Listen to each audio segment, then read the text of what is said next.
नमस्ते। आज हम आर्टिफिशियल इंटेलिजेंस में एक एक बहुत ही एक्साइटिंग डेवलपमेंट पर बात करेंगे। रिट्रीवल ऑग्यूमेंटेड जनरेशन या शॉर्ट में रैग। ये एक ऐसी टेक्निक है जो पोटेंशियली सॉफ्टवेयर बनाने के पूरे प्रोसेस को बदल सकती है, मतलब कॉन्सेप्ट से लेकर इम्प्लीमेंटेशन तक। इस टॉपिक को समझने के लिए हमने कुछ काफ़ी सॉलिड मटेरियल देखा है। आर्टिकल्स हैं, ब्लॉग पोस्ट्स हैं, रेड हैट, गिटहब, IBM और डेटाब्रिक्स जैसे टेक लीडर्स से। तो सोर्सेस तो बढ़िया हैं। आज का अपना मिशन क्लियर है। रैग असल में है क्या? ये लार्ज लैंग्वेज मॉडल्स यानी LLM से कैसे अलग है या उन्हें कैसे बेहतर बनाता है? सॉफ्टवेयर डेवलपमेंट में इसके क्या यूजेस हैं और आगे क्या फ्यूचर कैसा दिखता है इसका? ओके, तो शुरू करते हैं। Let's get into the details. Rag है क्या फंडामेंटली? एसेंशली ये एक नेचुरल लैंग्वेज प्रोसेसिंग टेक्निक है, NLP टेक्निक, जो दो पावरफुल चीजों को कंबाइन करती है। एक, इंफॉर्मेशन रिट्रीवल यानी रेलेवेंट जानकारी ढूंढना, और दूसरा नेचुरल लैंग्वेज जनरेशन, उस जानकारी के बेसिस पर नया कोहेरेंट टेक्स्ट क्रिएट करना। इसके कोर में दो मेन प्लेयर्स हैं, एक रिट्रीवर और एक जनरेटर। सिंपल रखें तो रिट्रीवर का काम है एग्जिस्टिंग डॉक्यूमेंट्स या डेटा से, जैसे मान लीजिए कंपनी की इंटरनल नॉलेज बेस है या टेक्निकल डॉक्स हैं, उसमें से रिलेवेंट इन्फॉर्मेशन निकालना क्वेरी के हिसाब से। फिर जनरेटर, जो अक्सर एक सोफिस्टिकेटेड LLM ही होता है, उस रिट्रीव्ड इन्फॉर्मेशन को यूज करके एक ज़्यादा एक्यूरेट और कॉन्टेक्चुअली रेलेवेंट रिस्पॉन्स जनरेट करता है। सोर्सेज जैसे रेड हैट और IBM इस प्रोसेस को हाईलाइट करते हैं। बिल्कुल। और यहाँ जो चीज रियली फैसिनेटिंग है वो ये है कि RAG LLMs को रिप्लेस नहीं कर रहा, ये उन्हें ऑगमेंट कर रहा है, उनकी कैपेबिलिटीज को एनहांस कर रहा है। सोचो, ये LLMs को उनके ओरिजिनल ट्रेनिंग डेटा की बाउंड्री से बाहर ले जाता है, उन्हें एक्सटर्नल नॉलेज से कनेक्ट करता है, और ये नॉलेज ज़्यादा करंट हो सकती है या किसी स्पेसिफिक डोमेन की हो सकती है, जैसे company specific data. GitHub, IBM और डेटाब्रिक्स के सोर्सेज इस ऑगमेंटेशन एस्पेक्ट पर काफी जोर देते हैं। अच्छा, ऑगमेंट कर रहा है। तो इसका रिजल्ट क्या होता है? इसका डायरेक्ट रिजल्ट है कि AI जनरेटेड कंटेंट की क्वालिटी और रेलेवेंस ड्रामेटिकली इंप्रूव होती है, क्योंकि AI अब सिर्फ उस डेटा पर डिपेंडेंट नहीं है जिस पर उसे ट्रेन किया गया था। वो रियल टाइम में या स्पेसिफिक एक्सटर्नल सोर्सेज से इंफॉर्मेशन लेकर रिस्पॉन्स दे सकता है। रेड हैट और IBM के आर्टिकल्स में इस बेनिफिट को क्लियरली स्टेट किया गया है। राइट। तो फिर सवाल उठता है, ठीक है, ये फायदे हैं, लेकिन हमें RAG की जरूरत ही क्यों पड़ी? LLMs तो ऑलरेडी काफी कैपेबल लगते हैं। लेकिन उनकी अपनी लिमिटेशंस है ना? हाँ, बिल्कुल। लिमिटेशंस तो हैं। एक मेजर लिमिटेशन है जिसे नॉलेज कट ऑफ कहते हैं। Knowledge cut off. हाँ, मतलब एक LLM का ज्ञान वहीं तक सीमित होता है जब तक उसे ट्रेन किया गया था। ट्रेनिंग के बाद की दुनिया, लेटेस्ट डेवलपमेंट्स, उसके लिए इसेंशियली इनविजिबल है। IBM और डेटाब्रिक्स दोनों इस पॉइंट को मेंशन करते हैं। ठीक है, एक तो ये हो गया। और दूसरी बड़ी चैलेंज है कि स्टैंडर्ड LLMs को किसी स्पेसिफिक ऑर्गेनाइजेशन के इंटरनल, प्राइवेट या कस्टम डेटा के बारे में कुछ नहीं पता होता। अच्छा, जैसे कंपनी की इंटरनल पॉलिसीज, प्रोजेक्ट डिटेल्स या स्पेसिफिक कस्टमर इंटरैक्शन हिस्ट्री।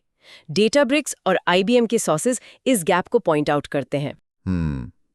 और तीसरा, जो काफी डिस्कस्ड है, LLMs कभी-कभी हैलुसिनेट कर सकते हैं। हाँ, हैलुसिनेशन मतलब वो ऐसी इंफॉर्मेशन जनरेट कर सकते हैं जो सुनने में बिल्कुल प्लॉजिबल लगे, सही लगे, लेकिन एक्चुअली गलत हो या कंप्लीटली फैब्रिकेटेड हो, बस बना दिया।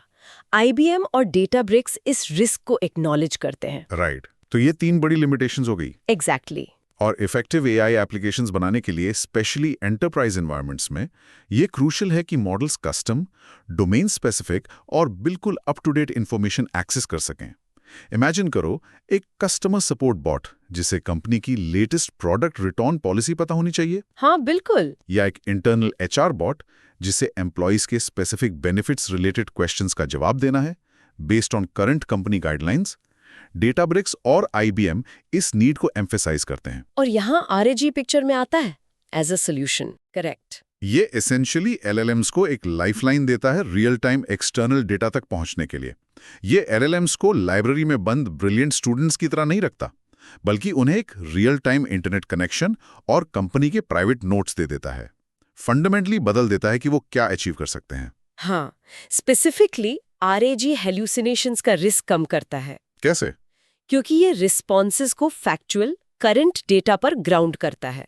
जवाब हवा में नहीं बनते, बल्कि रिट्रीव्ड एविडेंस पर बेस्ड होते हैं।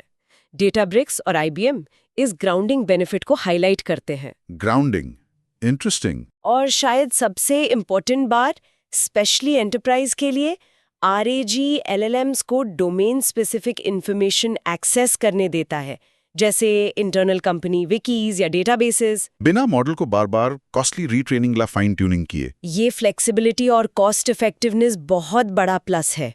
डेटाब्रिक्स, IBM और GitHub सब इस पॉइंट पर एग्री करते हैं। हाँ, रीट्रेनिंग तो काफी एक्सपेंसिव प्रोसेस हो सकता है। बहुत। एक और इम्पोर्टेंट पॉइंट है, RAG रिस्पॉन्सेज में सोर्सेज को साइट कर सकता है। अच्छा। मतलब बता सकता है कि इन्फॉर्मेशन कहाँ से ली। हाँ, ये ट्रांसपेरेंसी लाता है। यूजर देख सकता है कि इन्फॉर्मेशन कहाँ से आई है, जो ट्रस्ट बिल्ड करता है और वेरिफिकेशन को पॉसिबल बनाता है। ये सिर्फ फ्यूअर एरर्स की बात नहीं है, ये वेरिफिकेबिलिटी इंट्रोड्यूस करता है, जो ट्रस्टवर्दी AI की तरफ एक बड़ा कदम है। कुछ ऐसा जिसके साथ LLMs अलोन स्ट्रगल करते हैं। ये तो काफी इंपॉर्टेंट है, वेरीफाइबिलिटी। IBM और GitHub दोनों इस कैपेबिलिटी का जिक्र करते हैं। ओके, ये तो क्लियर हो गया कि RAG क्यों इंपॉर्टेंट है। अब थोड़ा इसके वर्किंग प्रोसेस को अनपैक करते हैं। How does it actually work behind the scenes? IBM और डेटाब्रिक्स के सोर्सेस के हिसाब से जनरल फ्लो कुछ ऐसा है। पहले यूजर एक प्रॉम्प्ट या क्वेरी इनपुट करता है। ठीक है। फिर RAG सिस्टम का retriever component external knowledge base को, जो डॉक्यूमेंट्स, डेटाबेसेस या APIs का कलेक्शन हो सकता है, क्वेरी करता है रेलेवेंट इन्फॉर्मेशन के लिए। ओके। जब रेलेवेंट इन्फॉर्मेशन मिल जाती है, उसे रिट्रीव किया जाता है।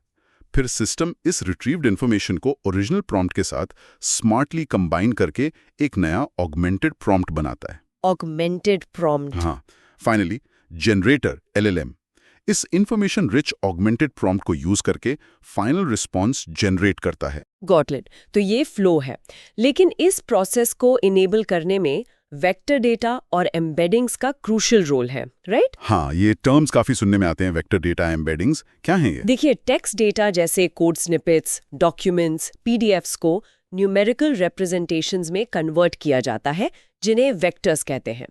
रेड हैट और गिटहब के आर्टिकल्स एक्सप्लेन करते हैं कि ये वेक्टर्स हाई डायमेंशनल स्पेस में डेटा के सिमेंटिक मीनिंग, यानी उसके असली मतलब और कॉन्सेप्ट्स के बीच के रिलेशनशिप्स को कैप्चर करते हैं। सेमांटिक मीनिंग मतलब सिर्फ कीवर्ड्स नहीं, बल्कि मतलब को समझना। एग्जैक्टली, मतलब को।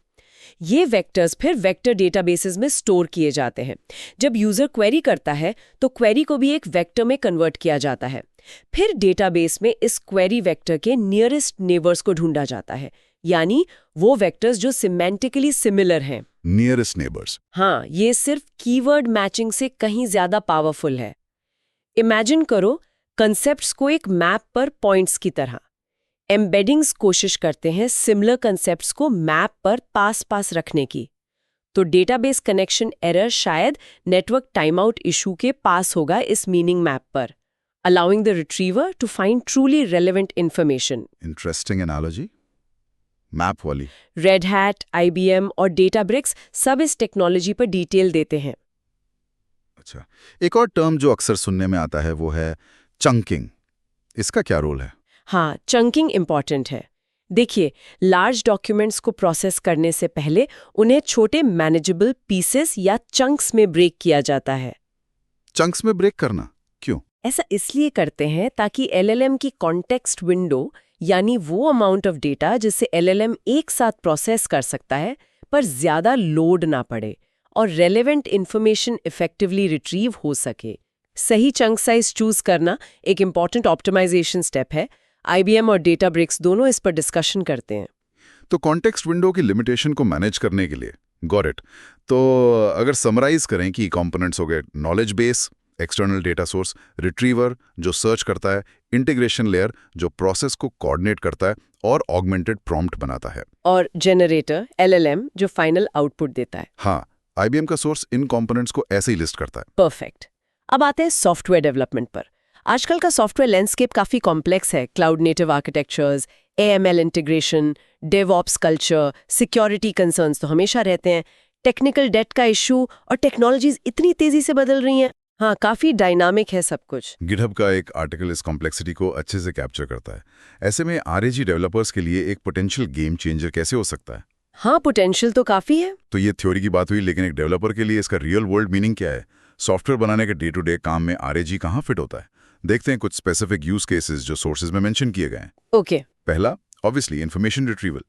Developers documentation, code repositories, internal wikis या स्टैक ओवरफ्लो जैसे फोरम से रेलेवेंट इन्फॉर्मेशन बहुत तेजी से एक्सेस कर सकते हैं बिना मैन्युअली घंटों सर्च किए। रेड हैट इसका जिक्र करता है। टाइम सेविंग, बिल्कुल। दूसरा, कोड जनरेशन और असिस्टेंस। ये काफी एक्साइटिंग है। डेवलपर हाई लेवल रिक्वायरमेंट्स बता सकता है और RAG system relevant code snippets ढूंढकर उन्हें करंट कॉन्टेक्स्ट के हिसाब से अडेप्ट करके सजेस्ट कर सकता है। ये सिर्फ सिंटैक्स नहीं, कॉन्टेक्स्ट भी समझता है। फॉर इंस्टेंस, गिटहब के सोर्स में एक एग्जाम्पल है। अगर डेवलपर लिखे def process user data user ID, RAG suggest कर सकता है consider using the get user by ID function from user utils py। Wow, that's specific. हाँ, ये कोडिंग प्रोसेस को स्पीड अप करता है और बेस्ट प्रैक्टिसेस को एनकरेज करता है। सोचो, बॉयलर प्लेट कोड लिखने में टाइम वेस्ट नहीं होगा। हाँ, रिपीटेटिव टास्क्स कम हो सकते हैं। तीसरा, ऑटोमेटेड डॉक्यूमेंटेशन। कोड में चेंजेस के बेसिस पर डॉक्यूमेंटेशन ऑटोमेटिकली जनरेट या अपडेट करना। इमेजिन करो, कोड रीफैक्टर किया और रेलेवेंट डॉक्यूमेंटेशन खुद अपडेट हो गई। ओ, ये तो ड्रीम है डेवलपर्स का, डॉक्यूमेंटेशन मेंटेन करना। हाँ, एक बड़ा पेन पॉइंट सॉल्व कर सकता है। रेड हैट और गिटहब दोनों इस पोटेंशियल को देखते हैं। डेफिनेटली। चौथा, trouble shooting debugging. Error messages के कॉन्टेक्स्ट में relevant solutions, similar issue tracker history या नॉलेज बेस आर्टिकल सजेस्ट करना। जैसे गिटहब का ही एक और एग्जांपल, अगर एरर आता है type error can not unpack non iterable int object, common error है। हाँ, तो RAG सजेस्ट कर सकता है it seems some function is returning an int instead of an iterable based on similar issues resolved in ticket #123। Debugging में ये कितना time बचा सकता है? कॉन्टेक्स्ट के साथ सजेशन हेल्पफुल। और पांचवा, कोड रिव्यू असिस्टेंस। कोड को टीम के स्टाइल गाइड्स और बेस्ट प्रैक्टिसेस के अगेंस्ट ऑटोमेटिकली चेक करना, पोटेंशियल इश्यूज हाईलाइट करना और इंप्रूवमेंट सजेस्ट करना। कोड रिव्यू को ऑटोमेट करना, पार्टली। हाँ, जैसे RAG कमेंट कर सकता है Consider using a context manager for database connections here for better resource management। ये कोड क्वालिटी मेंटेन करने में हेल्प कर सकता है। GitHub इस यूज केस पर भी बात करता है। एब्सोल्युटली। अगर हम इसको थोड़ा स्टेप बैक करके बड़े पिक्चर में देखें तो डेवलपर्स के लिए बेनिफिट्स काफी क्लियर है। गिटहब के सोर्स के मुताबिक डेवलपमेंट साइकिल्स पोटेंशियली एक्सेलरेट हो सकते हैं, कोड क्वालिटी और कंसिस्टेंसी इंप्रूव हो सकती है, हाँ, डॉक्यूमेंटेशन बेटर मेंटेन हो सकता है और शायद नए टीम मेंबर्स की ऑनबोर्डिंग भी फास्ट हो सकती है क्योंकि उन्हें रेलेवेंट इन्फॉर्मेशन जल्दी मिल सकती है। मेक सेंस, सब इंटरकनेक्टेड है। और ये सिर्फ ट्रेडिशनल डेवलपमेंट नहीं, रेड हैट का सोर्स पॉइंट आउट करता है कि हाइब्रिड क्लाउड एनवायरनमेंट्स में भी RAG MLOps टीम्स को हेल्प कर सकता है। अच्छा, MLOps में कैसे? For example, data management optimize करने में ऑन प्रेम और क्लाउड दोनों जगह से डेटा रिट्रीव करके, मॉडल ट्रेनिंग के लिए रेलेवेंट डॉक्यूमेंटेशन ढूंढने में या रिसोर्स एलोकेशन को ऑप्टिमाइज करने में इनसाइट्स प्रोवाइड करके। Got it. तो स्कोप काफी ब्रॉड है। ये तो काफी प्रॉमिसिंग लग रहा है, लेकिन RAG को इम्प्लीमेंट करना कितना स्ट्रेट फॉरवर्ड या कॉम्प्लेक्स है? थोड़ा मिक्स्ड है। गिटहब के सोर्स के हिसाब से कुछ स्टेप्स फॉलो करने होते हैं। पहले अपनी नीड्स को एसेस करो, राइट। फिर किसी छोटे मैनेजेबल यूज केसेस स्टार्ट करो, एकदम से बड़ा कुछ मत ट्राई करो। पायलट प्रोजेक्ट जैसा। हाँ, अपना knowledge base code documents organize करो, ऑर्गेनाइजेशन इज की यहाँ। स्कैटर्ड डेटा से अच्छा रिट्रीवल नहीं होगा। डेटा प्रिपरेशन इंपॉर्टेंट है बहुत। और फिर सही टूल्स चूज करो, जैसे RAG enabled IDEs, vector databases और एम्बेडिंग मॉडल्स। लेकिन चैलेंजेस भी होंगे इसमें। हाँ, बिल्कुल। RAG इम्प्लीमेंटेशन में चैलेंजेस भी हैं। शायद सबसे क्रिटिकल है रिट्रीवल क्वालिटी। Retrieval quality? हाँ, अगर रिट्रीवर इररेलेवेंट या लो क्वालिटी इंफॉर्मेशन रिट्रीव करता है तो LLM का आउटपुट भी अल्टीमेटली पुअर ही होगा, चाहे LLM कितना भी पावरफुल क्यों ना हो। ये classic garbage in garbage out scenario है। सही एम्बेडिंग मॉडल्स चूज करना और रैंकिंग स्ट्रेटजीज डिफाइन करना बहुत क्रूशियल है। डेटाब्रिक्स का सोर्स इस चैलेंज को सबसे इंपॉर्टेंट बताता है। तो रिट्रीवल की एक्यूरेसी सबसे पहले, और इसके अलावा रिट्रीवल क्वालिटी के अलावा और क्या हर्डल्स हो सकते हैं? कुछ और सिग्निफिकेंट चैलेंजेस हैं। LLM के कॉन्टेक्स्ट विंडो की लिमिटेशंस को मैनेज करना। यहाँ चंकिंग स्ट्रैटेजी इंपॉर्टेंट हो जाती है, जैसा हमने पहले डिस्कस किया। Right, chunking. नॉलेज बेस की डेटा फ्रेशनेस मेंटेन करना। अगर डेटा स्टेल है, पुराना है, तो आंसर्स आउटडेटेड हो सकते हैं। हाँ, ये तो प्रॉब्लम है। लेटेंसी भी एक इशू हो सकता है। रिट्रीवल और जनरेशन दोनों में टाइम लगता है। रियल टाइम एप्लीकेशंस के लिए ये क्रिटिकल हो सकता है, रिस्पॉन्स टाइम। स्पीड। और फाइनली RAG सिस्टम्स को इवैल्यूएट करना भी कॉम्प्लेक्स हो सकता है। ट्रेडिशनल AI मैट्रिक्स काफ़ी नहीं है। यहाँ रिट्रीवल की एक्यूरेसी और जनरेशन की क्वालिटी दोनों को मेजर करना पड़ता है। डेटाब्रिक्स इन सभी चैलेंजेस को डिटेल में डिस्कस करता है। तो चैलेंजेस तो हैं, लेकिन अच्छी बात यह है कि RAG इकोसिस्टम तेजी से ग्रो कर रहा है। हाँ, कम्युनिटी एक्टिव है। OpenAI का अपना RAG असिस्टेंट बीटा में है। कंपनीज जैसे डेल और रेड हैट पार्टनरशिप कर रही है RAG यूज करने वाले AI सॉल्यूशंस डिलीवर करने के लिए, और ऑर्गेनाइजेशंस अपने स्पेसिफिक नीड्स के लिए कस्टम RAG सिस्टम्स भी बिल्ड कर रही हैं। मतलब टूल्स और सपोर्ट इंप्रूव हो रहे हैं। हाँ, मोमेंटम है, डेफिनेटली। एक कंफ्यूजन जो अक्सर लोगों को होता है वो है RAG और फाइन ट्यूनिंग के बीच का difference. Can you clarify that? लोग अक्सर इनको मिक्स कर देते हैं। श्योर, ये कॉमन कंफ्यूजन है। ब्रॉडली स्पीकिंग द डिफरेंस ये है कि RAG LLM को एक्सटर्नल डेटा से क्वेरी टाइम पर कनेक्ट करता है। जब सवाल पूछा जाता है तब रेलेवेंट इन्फॉर्मेशन ढूंढी जाती है और उससे प्रॉम्प्ट में ऐड किया जाता है। क्वेरी टाइम पर कनेक्शन, ओके। फाइन ट्यूनिंग में हम LLM को स्पेसिफिक डेटा सेट पर ट्रेन करके उसके इंटरनल पैरामीटर्स को ही एडजस्ट कर देते हैं। एसेंशियली उसके कोर नॉलेज को मॉडिफाई करते हैं। ट्रेनिंग टाइम पर होता है ये। तो एक तरह से मॉडल के अंदर ही बदलाव करना फाइन ट्यूनिंग है। हाँ, उसके इंटरनल वेट्स को एडजस्ट करना। IBM और डेटाब्रिक्स दोनों इस डिस्टिंक्शन को एक्सप्लेन करते हैं। क्या ये दोनों एक साथ यूज हो सकते हैं या ये आइदर और है? द कॉस्ट इफेक्टिव और सिंपलर अप्रोच है डायनामिक या फ्रीक्वेंटली अपडेट होने वाले डेटा को इनकॉर्पोरेट करने के लिए। क्योंकि बार बार फाइन ट्यून नहीं करना पड़ता। एग्जैक्टली। फाइन ट्यूनिंग तब ज्यादा सेंस बनाता है जब आप LLM के कोर बिहेवियर, उसके टोन या लैंग्वेज स्टाइल को चेंज करना चाहते हैं या उसे किसी हाईली स्पेशलाइज्ड डोमेन की टर्मिनोलॉजी सिखाना चाहते हैं जो ट्रेनिंग डेटा में नहीं थी। समझ गया। तो दोनों के अपने यूज केसेस हैं, और इनके अलावा प्रॉम्प्ट इंजीनियरिंग। हाँ, प्रॉम्प्ट इंजीनियरिंग तो है ही। स्पेसिफिक प्रॉम्प्ट्स डिजाइन करके LLM को गाइड करना। और प्री ट्रेनिंग, मॉडल को स्क्रैच से ट्रेन करना, ये भी कस्टमाइजेशन के मेथड्स हैं। लेकिन RAG एक्सटर्नल नॉलेज इंटीग्रेशन के लिए काफी पॉपुलर हो रहा है। हाँ, शायद इसकी फ्लेक्सिबिलिटी और कंपैरेटिवली लोअर कॉस्ट के कारण, स्पेशली जब फुल प्री ट्रेनिंग या एक्सटेंसिव फाइन ट्यूनिंग से कंपेयर करें। डेटाब्रिक्स का सोर्स एक टेबल में इन मेथड्स को कंपेयर करता है। Okay. Looking ahead, RAG technology का फ्यूचर कैसा लग रहा है? क्या ट्रेंड्स इमर्ज हो रहे हैं? गिटहब का सोर्स कुछ इंटरेस्टिंग पॉसिबिलिटीज सजेस्ट करता है। क्या है वो? जैसे हाइपर पर्सनलाइज्ड कोडिंग असिस्टेंट्स, जो डेवलपर के इंडिविजुअल कोडिंग स्टाइल को समझकर सजेशंस देंगे। सिर्फ जेनेरिक नहीं, personalised. Wow, that would be advanced. फिर क्रॉस लैंग्वेज अंडरस्टैंडिंग, एक प्रोग्रामिंग लैंग्वेज के कॉन्सेप्ट्स को दूसरे में ट्रांसलेट करने में हेल्प करना। लैंग्वेज बैरियर कम करना। Between programming languages. हाँ। और इवेंचुअली नेचुरल लैंग्वेज डिस्क्रिप्शन से कॉम्प्लेक्स कोड जनरेट करना। इमेजिन सिर्फ इंग्लिश में बोलकर एक कॉम्प्लेक्स फंक्शन जनरेट कर पाना। वो तो अल्टीमेट गोल लगता है काफी समय से। बिल्कुल। इससे एक बड़ा सवाल उठता है, सॉफ्टवेयर इंडस्ट्री पर इसका ओवरऑल इम्पैक्ट क्या हो सकता है? गिटहब का सोर्स कुछ पॉसिबिलिटीज एक्सप्लोर करता है। जैसे शायद हम कोडिंग का डेमोक्रेटाइजेशन देखें, जहां सिटीजन डेवलपर्स ज्यादा पावरफुल एप्लीकेशंस बना पाए। मतलब नॉन प्रोफेशनल डेवलपर्स। हाँ, डेवलपर स्किल्स का फोकस रूटीन कोडिंग से हटकर हाई लेवल प्रॉब्लम सॉल्विंग और सिस्टम डिजाइन पर शिफ्ट हो सकता है। More strategic work. Exactly. Innovation definitely accelerate हो सकती है। प्रोग्रामिंग एजुकेशन को इवॉल्व करना पड़ेगा और AI असिस्टेड डेवलपर स्पेशलिस्ट जैसे नए रोल्स भी इमर्ज हो सकते हैं। Interesting, new roles. साथ ही लीगल क्वेश्चंस भी सामने आएंगे, जैसे AI जनरेटेड कोड की ओनरशिप किसकी होगी, डेवलपर की, कंपनी की या AI की? Complex legal territory. Technology side पर फ्यूचर ARG सिस्टम्स शायद और भी सोफिस्टिकेटेड हो जाएंगे।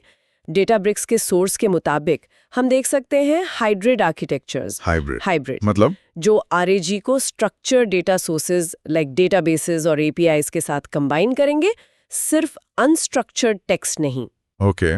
रिट्रीवर जनरेटर को ट्रेनिंग, जहां रिट्रीवर और जनरेटर एक दूसरे को बेहतर बनाने के लिए साथ में ट्रेन किए जाएंगे, एक टीम की तरह। Synergy. Real time data flows integrate करना और मल्टी डॉक्यूमेंट रीजनिंग कैपेबिलिटीज, जिससे सिस्टम सिर्फ एक डॉक्यूमेंट से नहीं बल्कि मल्टीपल सोर्सेज से इंफॉर्मेशन सिंथेसाइज करके कॉम्प्लेक्स रीजनिंग कर पाएगा। ये तो काफी इंटेलिजेंट लगेगा। हाँ, ये सिर्फ सिंपल रिट्रीवल से आगे बढ़कर रियल इंटेलिजेंस की तरफ जाएगा। गिटहब सोर्स में mentioned ethical and bias aware suggestions भी इसी एवोल्यूशन का पार्ट हो सकता है। सिस्टम्स को रिस्पॉन्सिबल आउटपुट देने के लिए डिजाइन करना। करें तो रैग एक इनक्रेडिबली पावरफुल टेक्निक लग रही है जो LLMs को एक्सटर्नल, अप टू डेट और वेरीफाइबल नॉलेज से जोड़कर उन्हें सिग्निफिकेंटली ज़्यादा एक्यूरेट, रेलेवेंट और ट्रस्टवर्दी बनाती है। Accurate, relevant, trustworthy, keywords. हाँ, सॉफ्टवेयर डेवलपमेंट में इसका इम्पैक्ट पोटेंशियली ट्रांसफॉर्मेटिव हो सकता है। कोडिंग को शायद ज़्यादा एफिशिएंट, एक्सेसिबल और क्वालिटी फोकस्ड बनाकर। Efficient, accessible, quality focused.